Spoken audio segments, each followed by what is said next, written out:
Hi, and welcome back to the Positive Prepper. Taking my puppies for a walk, but I wanted to jump on here real quick. So if you've heard, Zelensky's decided to push through quickly, expeditedly, joining NATO. And Russia, of course, has said that if they do that, the nukes will start flying. That's been the that's been the beating war drum threat for a while. I don't know. Do we think this is something that's really going to happen? Or,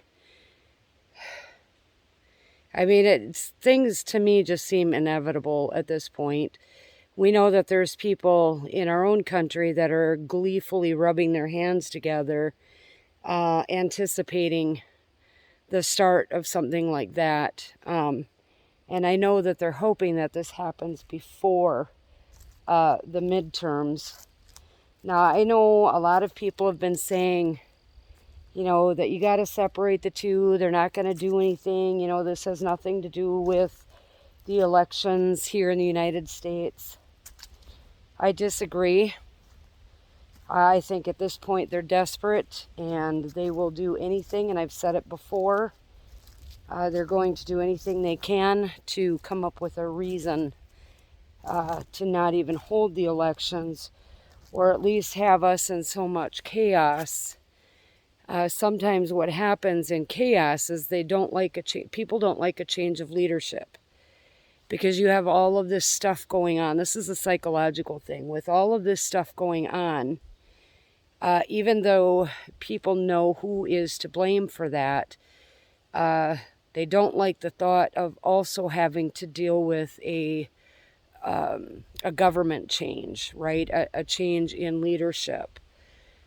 So I could see this definitely affecting the midterms, and I can definitely see how this is going to exacerbate the already volatile stock market and make the supply chain issues, especially as far as energy goes and wheat and other grains, it's going to make it much more difficult, especially over in Europe, but also here as well, to deal with all of this stuff, right? So what I would say to you from a prepping standpoint, and I'm sorry that I look like not very good. We started reciting. What I would say to you from a prepping standpoint is don't be complacent. Don't think that this stuff is impossible to happen. You need to prepare for it. Not necessarily a nuclear attack here, although that's always a possibility, but definitely a huge impact, whether it be on like an EMP on our power grid, or, this energy crisis just becoming worse and worse and worse and worse. And, thankfully we haven't seen a lot of the rolling blackouts yet, but it's not winter yet. And then we have, of course, the hurricane that did a lot of devastation down there. How is that going to impact some of the crops and stuff down there, as well as, some of the supply chain issues down there as well. So you need to just keep preparing. And I will say that in every video, you can never stop.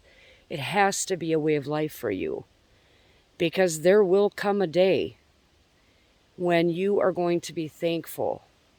And we can use Hurricane Ian and Fiona and, what Europe is dealing with right now as a playbook on things to be watchful for.